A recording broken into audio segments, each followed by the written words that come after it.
ladies and gentlemen.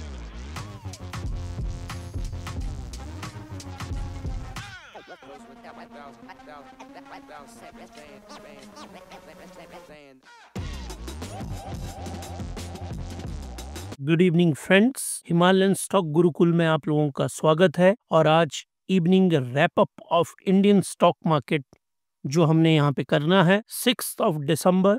आज का दिन बहुत बहुत इम्पोर्टेंट है और हमने डिसाइड किया है कि आज से हर रोज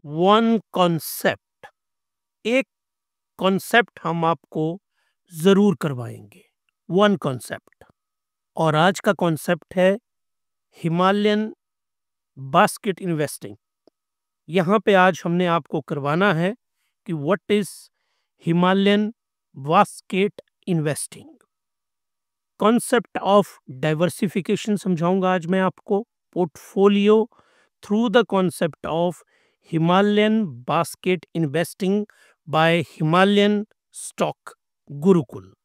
तो आज हम इस कॉन्सेप्ट को यहाँ पे करने वाले हैं और इस कॉन्सेप्ट के तहत मैं आपको समझाऊंगा कि इसमें बास्केट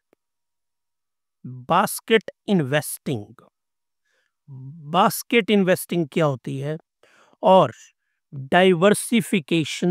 डाइवर्सिफिकेशन ऑफ पोर्टफोलियो किसको कहते हैं। पोर्टफोलियो, यहां पे हम चार जो चार्ट है उनको डिस्कस करेंगे। नंबर 1 के ऊपर आएगा स्टॉक इंडेक्स। नंबर 2 के ऊपर आएगी क्रिप्टो, जिसको आप भली भांति जानते हैं बिटकॉइन के नाते। थर्ड वन जिसको हम स्टडी करेंगे दैट इज गोल्ड।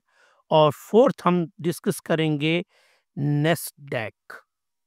ये जो चारों हैं, लास्ट 5 इयर्स में क्या कोरिलेशन इनके बीच में और किस तरह से ये लिंक होता है Himalayan basket investing through Himalayan stock Gurukul. तो आज इस कॉन्सेप्ट को हम समझेंगे, उसके बाद हम शुरुआत करेंगे कि आज स्टॉक मार्केट में क्या हुआ। तो यहाँ पे देखिए आप नंबर 1 के ऊपर दैट इज गोल्ड।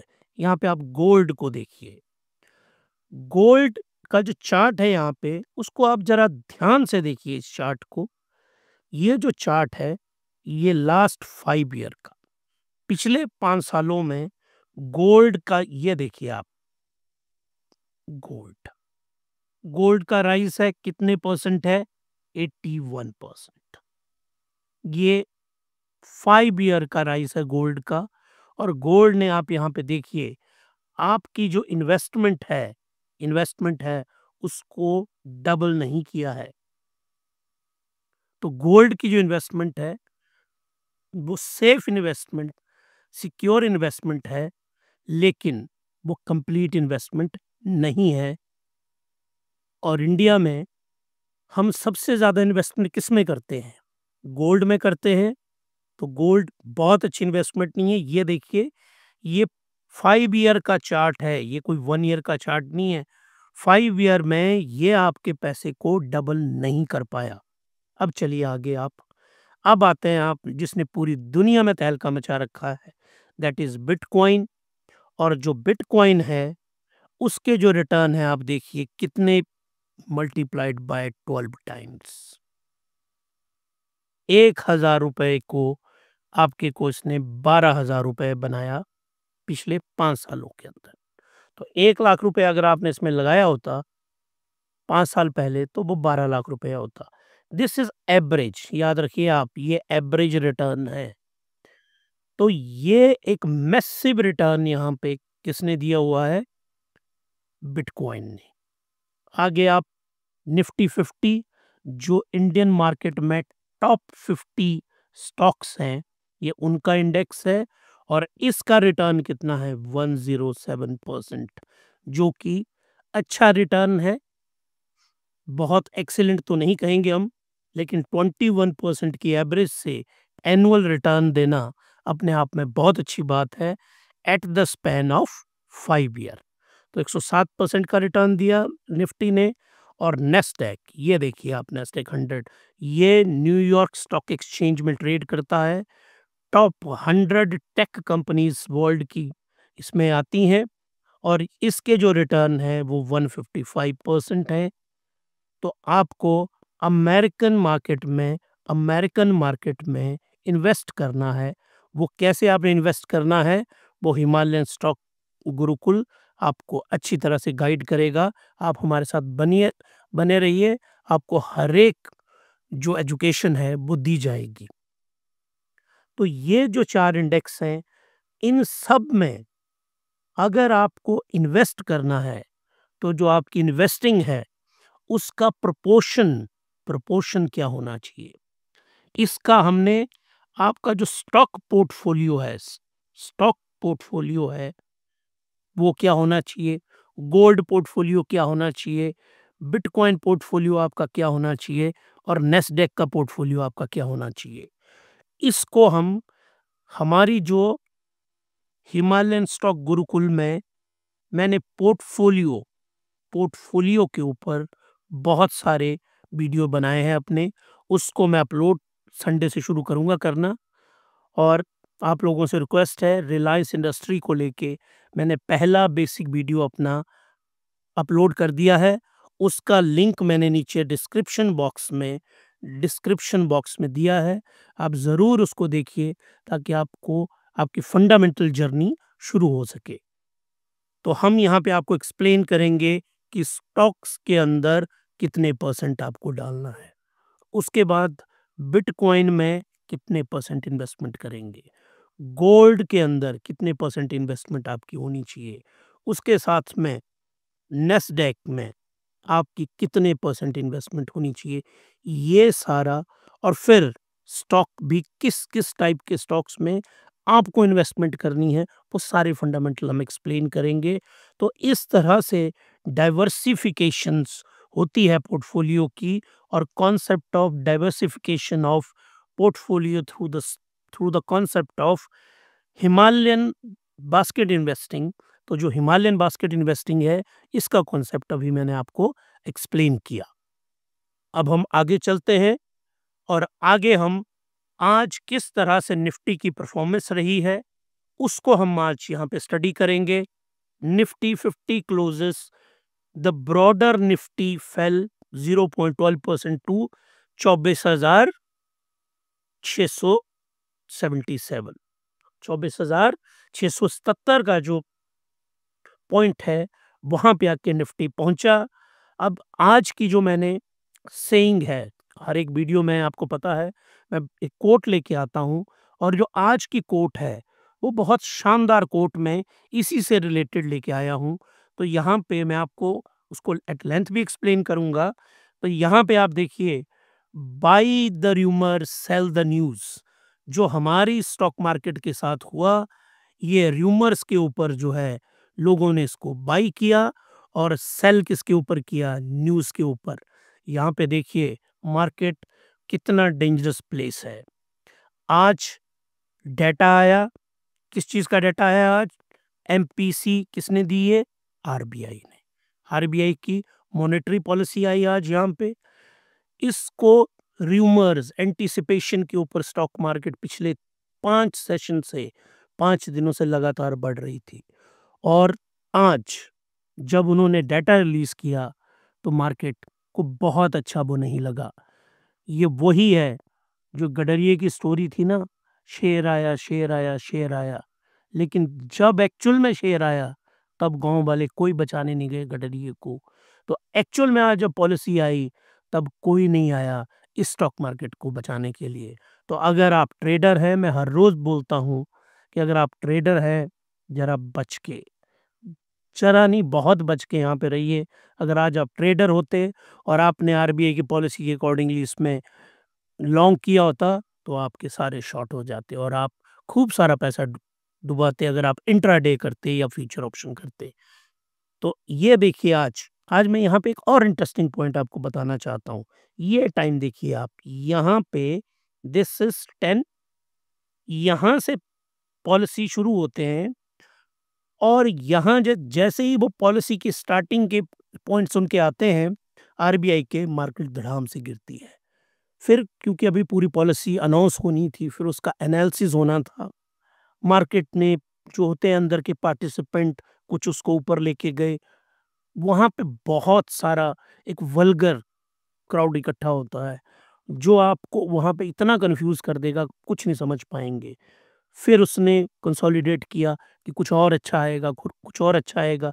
फिर यहाँ पे उन्होंने पॉलिसी कंप्लीट कर दी और फिर समझ में आया कि ये जो मार्केट है, ये मार्केट कहीं नहीं जाने वाली है।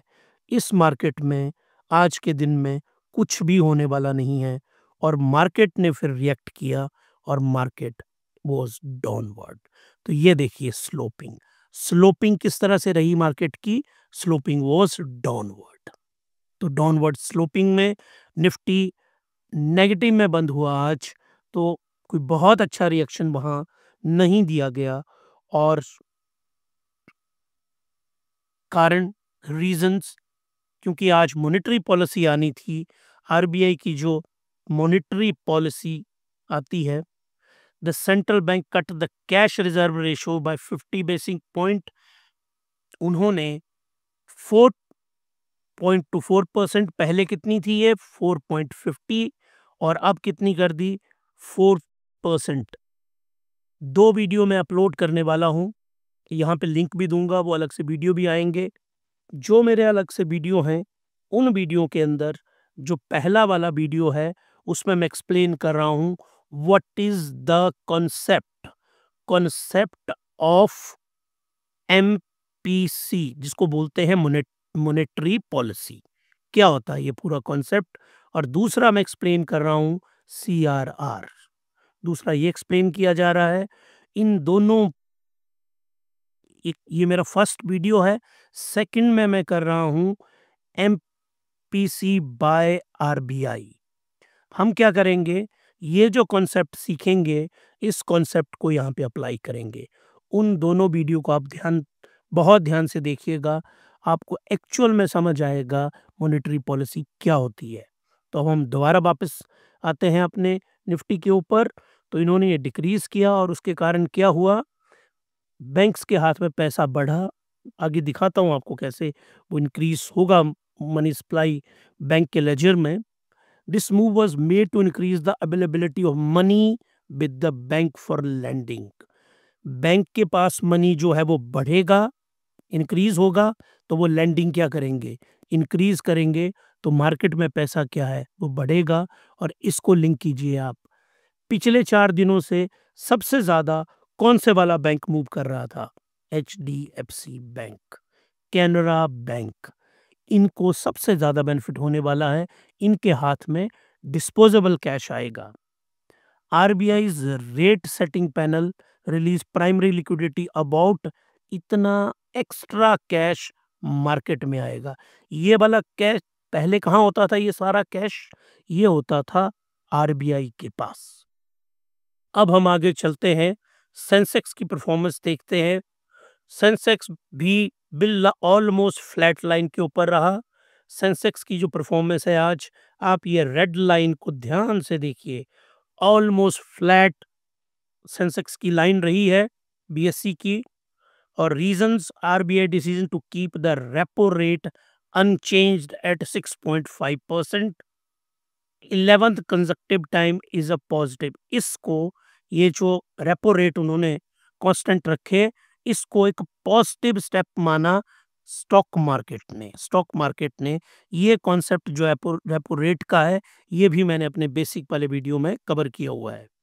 The central bank may want to monitor more economic indicator before making a final decision. किसके ऊपर? इंटरेस्ट रेट्स के ऊपर, कि इंटरेस्ट रेट कम करने हैं, कब कम करने हैं। अब तो श्योर है कि 2025 में ही इंटरेस्ट रेट कम होंगे। हालांकि इन्फ्लेशन का डाटा कैसा है? बहुत हाई आया। जीडीपी का डाटा कैसा है? डाउन आया। इन दोनों को मद्देनजर रखते हुए लोगों ने अंदाज़ा लगाया था कि इंटरेस्ट रेट डिक्रीज होंगे, लेकिन इंटरेस्ट रेट डिक्रीज नहीं किया आरबीआई ने, जो एक सरप्राइज दिया मार्केट को। और मार्केट को ये सरप्राइज बिल्कुल भी अच्छा नहीं लगा। और इन्फ्लेशन, प्रोजेक्टेड इन्फ्लेशन 4.8% कर दी, वो हायर है। पहले इन्फ्लेशन रेट कितना टारगेट रखा था? 4%, और एक्चुअल में कितना आ रहा है? 6.8%। तो टारगेट था 4, एक्चुअल में आ रहा है 6.8। उन्होंने बोला थोड़ा इसको हम बढ़ा देते हैं। However, it is still within the RBI tolerance band and which is expected to start easing from Q4 of the current financial year। जो हमारा लास्ट क्वार्टर हुआ, Q4 कौन सा वाला होता है? जनवरी से लेके मार्च तक ये Q4 होता है। तो उनकी एक्सपेक्टेशन है कि वो वाला क्वार्टर अच्छा रहेगा। जब वो आएगा हम तब उसका एनालिसिस भी पूरा डिटेल में करेंगे। अब यहाँ पे देखिए, the GDP growth projection has been reduced. उनको पता चल गया, अब की बार 5.4 आया। उनको पता है कि जो टारगेट है ना 7.2 का, वो तो आना नहीं है। उसमें कैसे निकालेंगे हम? Q1 plus Q2 plus Q3 plus Q4 divided by 4, ये हमारा एनुअल डाटा निकल के आएगा, एनुअल जीडीपी। उनको पता है कि इसमें तो बहुत बुरा हाल हुआ, तो ये जो टारगेट है 7.2 ये तो अचीव होगा नहीं। तो इसीलिए उन्होंने क्या किया, टारगेट ही डिक्रीज कर दिया, और कोई बहुत अच्छा साइन नहीं है ये। This indicate the impact of high food inflation on the economy. और हाई फूड इन्फ्लेशन क्यों है? इसका सबसे बड़ा रीजन है रशिया यूक्रेन वॉर। अब फूड के ऊपर इसका क्यों इम्पैक्ट है, जरा सोचिए आप। वो इसलिए क्योंकि रशिया यूक्रेन बॉर्डर के ऊपर देयर आर स्टेप्स।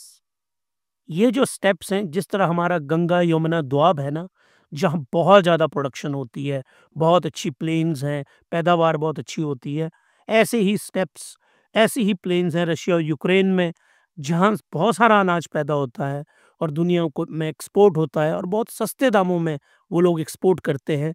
लेकिन वहाँ पे वॉर लगी है तो प्रोडक्शन नहीं हो रही है। अगर प्रोडक्शन हो भी रही है तो फिर उसका एक्सपोर्ट नहीं हो पा रहा है। तो इसीलिए फूड इन्फ्लेशन हमारे यहाँ नहीं, पूरी दुनिया में, ग्लोबल इकोनॉमी में बढ़ी हुई है। और एक बहुत बड़ा रीज़न है यहाँ की टेंशन, और हल्की उसमें हल्का कंट्रीब्यूशन है मिडिल ईस्ट का, लेकिन जो मेजर कंट्रीब्यूशन है वो रशिया यूक्रेन वॉर का है। तो ध्यान में रखिएगा आप, रशिया और यूक्रेन की जो वॉर है और इज़राइल पैलेस्टाइन की वॉर है, इसका नंबर 1 इम्पैक्ट ऑयल के ऊपर तो है ही है, पर इसका नंबर 2 फूड इन्फ्लेशन के ऊपर, वर्ल्ड की फूड इन्फ्लेशन के ऊपर भी बहुत बड़ा इम्पैक्ट है। और slow down in the trade activity James and jewellery, क्योंकि जेम्स एंड ज्वेलरी इसलिए इंडिया के लिए बहुत इंपॉर्टेंट है। इंडिया नेट इंपोर्टर भी है वर्ल्ड में, नंबर 1। याद रखिएगा आप, जेम्स एंड ज्वेलरी का रॉ मटेरियल का नंबर 1 इंपोर्टर है हम वर्ल्ड में, और एक्सपोर्टर भी वर्ल्ड में नंबर 1 हम ही हैं। क्योंकि हमारे यहाँ क्या होता है, आपको पता होगा, सूरत में डायमंड पॉलिशिंग होती है। हमारे यहाँ डायमंड खुद बहुत ज़्यादा नहीं होता, हम रॉ इंपोर्ट करते हैं, फिर उसकी पॉलिशिंग करते हैं, वैल्यू ऐड करते हैं, और फिर उसको एक्सपोर्ट करते हैं। आगे आप देखिए, इसमें continuation of neutral stance by RBI to support growth in positive sign. अब किस सेंस में वो न्यूट्रल रहा, जो एक्सपर्ट ओपिनियन है, मैं तो इस न्यूट्रल स्टैंड के साथ बहुत ज़्यादा सहमत नहीं हूँ। आप हैं कि नहीं, आप कमेंट बॉक्स में बताइए मुझे। और this indicate low rate regime in the future, इसका मीनिंग ये है कि 2025 में जो इंटरेस्ट रेट है वो लो रहेंगे। और वर्ल्ड में 2 बहुत पावरफुल इकोनॉमीज हैं, जापान, जहां इंटरेस्ट रेट कितना है पता है आपको? 0। और दूसरी स्विट्जरलैंड, सुना होगा आपने बॉलीवुड फिल्म्स में बहुत ज़्यादा, स्विट्जरलैंड, जहां नेगेटिव है। नेगेटिव का मीनिंग, आप बैंक में वहां ₹100 डालेंगे ना, तो वो आपको 1 साल के बाद 97 या 98 रुपीस देंगे। That is interest rate is in negative. ये सारे कॉन्सेप्ट जो हैं मैंने एक्सप्लेन किए हुए हैं अपने जो basic concept, Himalayan stock Gurukul का जो क्लासेस है मेरी, वहाँ पे मैंने ये सारे कॉन्सेप्ट एक्सप्लेन किए हैं, तो उनको ज़रूर देखिएगा आप। अब हम आगे चलते हैं, टॉप गेनर्स एंड लूजर्स। आज के दिन के ये देखिए आप, Tata Motors, Bajaj auto, axis bank, BPCL, doctor Reddy. Doctor Reddy को ध्यान से देखिए आप, पिछले कल भी ये 5th नंबर पे था, आज भी 5th नंबर पे है। और डॉक्टर रेड्डी इतना शानदार स्टॉक है, इसका फंडामेंटल एनालिसिस का वीडियो मेरा आप ज़रूर देखिएगा जब भी मैं अपलोड करूँगा उसको। बहुत ही शानदार स्टॉक है ये। टाटा मोटर्स का आप वॉल्यूम देखिए, अप्रॉक्सीमेटली 2 करोड़ इसका वॉल्यूम रहा, मैसिव वॉल्यूम और बहुत बड़ा राइज इसमें। और इसने 700 से 800 में 700 टू 800 की जर्नी पूरी की, जो आज कंप्लीट की। ऑटो सेक्टर और आपका बैंकिंग सेक्टर आज अच्छा रहा। जो फॉल करे, अदानी पोर्ट, इनके बारे में संसद में कोई हंगामा होगा, कोई सवाल पूछेगा। और जो स्टॉक मार्केट पहले ही डरा हुआ होता है, वो और ज़्यादा डरता है और उसका फॉल तय था। सिप्ला में भी क्योंकि बहुत बड़ी ब्लॉक डील हुई थी, उसके बाद इसने गिरना था। इंश्योरेंस गिर रहा है और इंडस्ट्रियल बैंक, इसका ये मार्केट से डिफरेंट चाल चल रहा है 1 डेढ़ साल से, जो बड़ा सरप्राइजिंग है। आगे चलिए आप, टोटल 2898 स्टॉक्स रहे, उसमें एडवांसेस रहे 1694, फिर भी मार्केट गिरा। तो इसका मीनिंग क्या है? राइज बहुत अच्छी नहीं थी, हल्की हल्की राइज रही होगी, और जो डिक्लाइन है वो बहुत बड़ी डिक्लाइन रही होगी। तभी तो देखिए क्वांटम, इस कॉन्सेप्ट को ढंग से समझिए, बढ़ने वाले स्टॉक हैं इंडेक्स में 94, डिक्लाइन होने वाले हैं 127। तो अगर स्ट्रिक्ट मैथमेटिक्स लगाएं आप, तब तो बढ़ना चाहिए था, लेकिन जो इंक्रीज हुए वो लो इंक्रीज हुए, लो इंक्रीज। और जो फॉल किए वो हाई फॉल किए, वो ज्यादा गिरे। इसलिए ये कम नंबर होने के बावजूद भी हमारा जो निफ्टी 50 है वो फॉल किया। बहुत इंटरेस्टिंग और कॉम्प्लेक्स जगह है स्टॉक मार्केट। आप एक बार अगर आपको आपको आदत पड़ गई ना इसको समझने की, इसको सीखने की, फिर तो आप, मतलब मुझे नहीं लगता कि मेरा एक भी वीडियो कभी आप कम से कम 10 बार उस वीडियो को देखा करेंगे। बस आपको आदत डालनी है अपने आप को।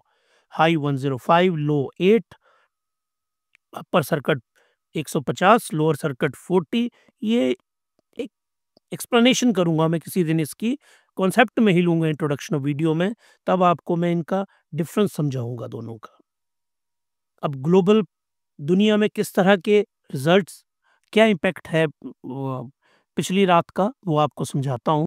यहाँ पे देखिए आप, ग्लोबल मार्केट में क्या हुआ, यूएस पेरोल डेटा रिलीज होगा और उसके बाद फिर डिसीजन होगा कि इंटरेस्ट रेट जो फेडरल रिजर्व है वो इंटरेस्ट रेट कम करेगा, कितने करेगा, कैसे करेगा। और 17 और 18 दिसंबर को उनकी जो मीटिंग होगी, उसके ऊपर मैं अलग से वीडियो बनाऊंगा, आप ज़रूर देखिएगा। तो पेरोल डाटा आने वाला है। अब पता चलेगा कि लोगों को, कितने लोगों ने, पेरोल डाटा से क्या होता है कि जो मैंने अपने 2 दिन पहले की वीडियो में बताया था, अनएम्प्लॉयमेंट अनएम्प्लॉयमेंट अलाउंस मिलता है यूएस में। और मेरा ये मानना है कि हिंदुस्तान में भी हर एक अनएम्प्लॉयड को ये अलाउंस मिलना चाहिए। इसके ऊपर एक कंप्लीट वीडियो बनाऊंगा मैं, उसमें एट लेंथ प्रो और कॉन्स, इसके फायदे भी हैं, इसके नुकसान भी बहुत हैं। और भारत जैसी इकॉनमी को शायद ज़्यादा नुकसान हो सकते हैं, लेकिन उसके बावजूद भी हमारी जो स्टेट है, उसका प्रियम्बल कॉन्स्टिट्यूशन का जो पहले पेज से भी पहला, आज आप सब लोगों को डॉक्टर बी.आर. अम्बेडकर जी के जन्मदिन की बहुत बहुत बधाई हो, जिन्होंने भारत का संविधान बनाया, इतना शानदार संविधान बनाया। किसी दिन अगर मुझे मौका मिलेगा तो मैं एट लेंथ आपको एक्सप्लेन करूंगा the beauty of India, the beauty of constitution of India, Bharat के संविधान की, and the most beautiful B R. Ambedkar ji के लाइफ एंड करियर को, जो जनरेशन को इंस्पायर करते हैं, और क्या शानदार संविधान बनाया उन्होंने। तो हमारे संविधान का जो पहली, मतलब जो प्रियम्बल का सार है, India is a welfare state. और जब भी मैं ये अमेरिकन पेरोल डाटा देखता हूँ ना, मुझे हमेशा याद आता है कि भारत एक वेलफेयर स्टेट है, और हमारे यहाँ भी अनएम्प्लॉयड को अलाउंस मिलना चाहिए। तो अब कितने लोग एप्लीकेशन देंगे उसके लिए? अगर कम देंगे तो वहाँ पे इंटरेस्ट रेट कम घटेंगे, हो सकता है वो डेफर कर दे। ज़्यादा लोग अनएम्प्लॉयड होंगे तो वो इंटरेस्ट रेट जल्दी से कम करेंगे ताकि लोगों की जेब में पैसा आए और वो अनएम्प्लॉयड लॉस के लिए कम अप्लाई करें। एमएससीआई, ये जो एमएससीआई है, Morgan Stanley capital index, Morgan Stanley world के बहुत बड़े फाइनेंशियल इंस्टीट्यूशंस भी हैं, ये बैंक भी है, ये इन्वेस्टमेंट बैंक भी है। इनका एक बहुत ज़बरदस्त इंडेक्स है जिसमें लोग मॉर्गन स्टैनली के पास पैसा देते हैं और फिर ये लोग इन्वेस्ट करते हैं पूरी दुनिया में। तो इनका जो एशिया पैसिफिक का जो इंडेक्स है वो 0.2% इंक्रीज़ हुआ, क्योंकि उसमें जो सबसे बड़ा वेट है उस इंडेक्स के अंदर हमारे इंडियन शेयर्स का भी है, लेकिन नंबर 1 उस पे जो वेटेज है, उसकी जो वेटेज है वो चाइनीज़ शेयर्स की है। अगर वो बढ़ेंगे तो ये श्योरली बढ़ा। लेकिन कोरियन फॉल किए, क्योंकि साउथ कोरिया में जो ड्रामा चला हुआ है, जो कू किया गया वहाँ पे, जो 2 दिन में ख़त्म हो गया, पार्लियामेंट ने रोक दिया, जो बहुत अच्छा हुआ, क्योंकि मार्शल लॉ दुनिया का सबसे घटिया, घटिया is exact word for martial law. और एक इतनी एडवांस ह्यूमन सिविलाइजेशन में मार्शल लॉ नहीं होना चाहिए। उसको कभी लेंथ में हम ज़रूर स्टडी करेंगे। पॉलिटिकल टर्मोइल वहाँ पे रहा, वहाँ की स्टॉक मार्केट डिक्लाइन की, वो बिल्कुल क्लियर है। अब आइए आप फॉरेक्स के ऊपर। इंडियन रूपी स्ट्रेंथन, स्ट्रांग हुआ, और इंडियन रूपी हमेशा याद रखिएगा, इंडियन रूपी का जो रिलेशनशिप होगा वो हमेशा डॉलर के साथ होगा। मेरे जो बेसिक लेक्चर्स हैं उसमें आपने ज़रूर फॉरेक्स के कॉन्सेप्ट पे जो मेरे लेक्चर्स हैं, जो वीडियोस हैं, पॉडकास्ट हैं, वो आपने सारे देखने, पोस्ट किया हुआ होता है और उसी सीरीज़ में आपको उसको देखना और समझना है। रीज़न फॉर रूपी स्ट्रेंथनिंग, क्यों? A softer US dollar and unchange Indian central bank policy, हमने पॉलिसी चेंज नहीं की और डॉलर वहाँ पे थोड़ा कमज़ोर हुआ, क्योंकि डॉलर कंटिन्यूसली बहुत स्ट्रांग था। तो अब उसने कमज़ोर होना तय था, क्योंकि कभी भी कोई भी इस लाइन में स्टॉक मार्केट नहीं चलती है। मैंने आपको हमेशा समझाया है, स्टॉक मार्केट चलती है, ऊपर जाएगी, नीचे जाएगी, ऊपर जाएगी, नीचे, ऐसे ऐसे। तो ये पहले ही ऊपर था तो इसने नीचे आना था, इसलिए ये सॉफ्टर हुआ। डॉलर इंडेक्स 105 पहुंच गया, इसीलिए हम स्ट्रांग हुए। Crude oil, oil prices slipped, कारण ओपेक प्लस जो कंट्रियां हैं उन्होंने डिले कर दी है कि अप्रैल के बाद हम प्रोडक्शन को कम करेंगे, जबकि प्लान थी उनकी हम अभी कम करेंगे, इसी मंथ कम कर देंगे, लेकिन उनमें सहमति नहीं बन पाई।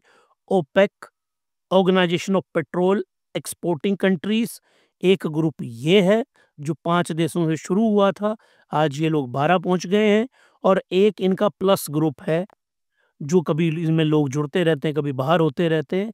इस कॉन्सेप्ट को मैं वीडियो में एक्सप्लेन करूंगा। ये वो वाले देश हैं जो बहुत सारा ऑयल पैदा की प्रोडक्शन करते हैं, और ये अगर कम प्रोड्यूस करेंगे तो मांग तो उतनी है दुनिया में, अगर सप्लाई कम होगी तो रेट बढ़ जाएंगे। लेकिन ये कम कब से करेंगे? अप्रैल से, 3 महीने के बाद। और उस वक़्त क्या होगा? क्योंकि उस वक़्त एक बहुत बड़ा इवेंट हो चुका होगा, वो है डोनाल्ड ट्रंप जी व्हाइट हाउस में पहुँच चुके होंगे। उसके बाद दुनिया में क्या होगा, या तो वो भगवान जानते हैं, या तो वो डोनाल्ड ट्रंप वो भी नहीं जानते, कि वो अपने इम्पल्सिस पे चलते हैं। और एक दूसरा इम्पल्सिव जो है, वहाँ पे एलन मस्क हो गया, उनको पता नहीं रात को क्या सपना आएगा और अगले दिन क्या पॉलिसी ले लेंगे। वो तो शुक्र है कि वहाँ विवेक रामास्वामी जी हैं एलन मस्क के साथ, तो आई होप, क्योंकि वो बहुत समझदार आदमी हैं, तो वो कुछ अच्छे डिसीजन लेंगे। तो ब्रेंट क्रूड का जो फ्यूचर है वो 1% वहाँ पे डिक्रीज़ किया है, जो कि यहाँ चार्ट के ऊपर आप देखेंगे ये डिक्रीज़ किया, क्योंकि प्रोडक्शन जो है वो अप्रैल 25 में कट होगी। अभी 4 महीने के लिए कोई कट नहीं होने वाला है, तो इसीलिए ऑयल के जो प्राइसेस हैं वो फॉल किए हैं। अब आज आप देखिएगा इंडिया विक्स की स्थिति। इंडिया विक्स जो है आज फॉल करता है, मीनिंग लो वोलेटिलिटी है, लेस देन 15 है। यहाँ पे देखिए आप 14.14, इंडिया विक्स बहुत बढ़िया जगह है, मीनिंग मार्केट में वोलेटिलिटी नहीं है, मार्केट एक अच्छा बिहेवियर कर रही है यहाँ पे, और यही चीज़ आपको नोटिस करनी है, मीनिंग आपको घबराने की ज़रूरत नहीं है, मार्केट इस इंडेक्स में बहुत अच्छी है, तो meaning it is low volatile. तो मीनिंग अगर 24,500 के आसपास हमारा निफ्टी रहेगा तो वो स्टेबल रहेगा यहाँ पे, जबकि आज तो वो ज़्यादा है इससे। अब आप बीएससी स्मॉल कैप को देखिए, देखिए निफ्टी 50 और सेंसेक्स दोनों आज फॉल किए, तो ये जो स्मॉल कैप इंडिसेस है इसने इंक्रीज किया, बहुत ज़्यादा तो नहीं किया लेकिन 0.60% कम भी नहीं है। तो ये जो स्मॉल कैप इंडेसेस हैं और मिड कैप इंडेसेस हैं, ये जो ब्रॉडर बड़ी जो लार्ज कैप है ना, इनसे डिफरेंट चलते हैं। तो आज की डेट का 6 दिसंबर का एफआईआई का डाटा मेरे को देखना है कि इन्होंने आज क्या, और मैं आपको यहाँ से जज करके बता सकता हूँ कि ये डाटा कम आएगा।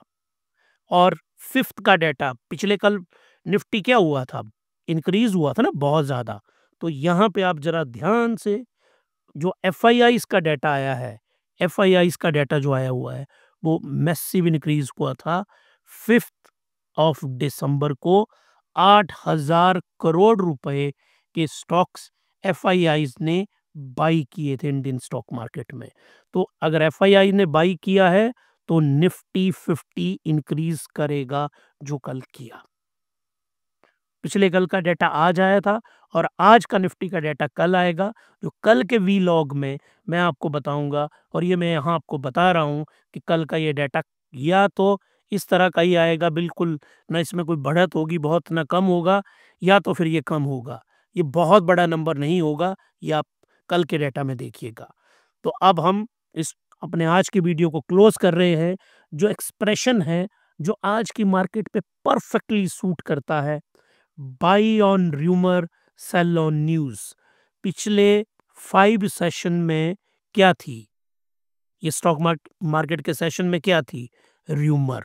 और रूमर क्या थी, इंटरेस्ट रेट कट होंगे, ये रूमर थी। रूमर गलत साबित हुई, न्यूज आज आई, तो उसमें एक ट्रेडिंग स्ट्रेटजी होती है, वो ओपनिंग पोजीशन स्पेकुलेशन पे कर की जाती है, और ये बहुत डेंजरस होती है। आप लोग ध्यान रखिएगा, ये डेंजरस स्थिति होती है। आखिर इसकी एक्सप्लेनेशन क्या है, आपने एक एसेट को, एसेट में कुछ भी हो सकता है, स्टॉक हो सकता है, क्रिप्टो हो सकती है, बॉन्ड हो सकता है, आपका गोल्ड हो सकता है, कुछ भी, कोई भी एसेट आपने खरीदना है, वो रूमर के ऊपर खरीदना है और उसको सेल कर देना है जब न्यूज़ कंफर्म, अगर कंफर्म होती कि इंटरेस्ट रेट क्या थे, गिरने थे, और अगर इंटरेस्ट रेट कम होते, पर कम तो हुए नहीं, तो न्यूज़ कंफर्म हुई नहीं, तो जो आपने बेट लगाया वो बिल्कुल उल्टा पड़ा, वही मार्केट के साथ हुआ और मार्केट आज गिरी। रूमर कैन ड्राइव सेंटीमेंट्स, और यहाँ जो साइकोलॉजी है ना, मार्केट पार्टिसिपेंट की साइकोलॉजी स्टॉक मार्केट को ड्राइव करती है। मैंने जो पहली कोट अगर आपको बताई थी, जो हिमालयन स्टॉक गुरुकुल की कोट है, और स्पेशली वो मेरी कोट है कि stock market is the mental interplay, psychological interplay of market participant. वो जो लोग वहाँ पार्टिसिपेट करते हैं उनकी दिमाग का इंटरप्ले है स्टॉक मार्केट। अगर मैं सार निकालूं तो वो यही है इस लाइन में। तो सेंटीमेंट पे लोग ज़्यादा चलते हैं, इम्पल्स पे ज़्यादा चलते हैं, साइंस और फंडामेंटल एनालिसिस कम करते हैं। तो मेरा जो आइडिया है वो इम्पल्सिव नहीं है, मैं चाहता हूँ आप लोग समझें कॉन्सेप्ट को, फंडामेंटल एनालिसिस करें और फिर इन्वेस्टमेंट करें। Trader bought safe haven currencies like, और एग्जांपल क्या है, जापानीज यन और स्विस फ्रैंक को खरीदा गया जब कोविड-19 हुआ था, तो बिल्कुल ठीक किया, क्योंकि एक का इंटरेस्ट रेट कितना है, जापानीज का कितना है, 0, और स्विस का कितना है, माइनस, ये और कितना गिर लेंगे। तो अगर आप इसमें 100 रुपए लगाएंगे तो वो 95 से नीचे नहीं आएंगे ना।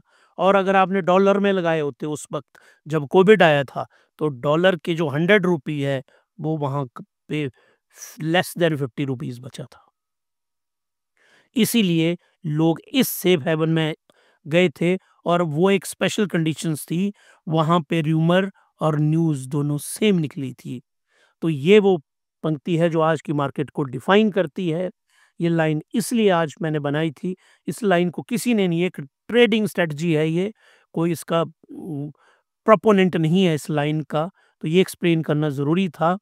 तो आज इसी लाइन के ऊपर और इसी सेइंग पे हम अपना ये वीलॉग जो है वो ख़त्म करते हैं, यहाँ पे एंड करते हैं।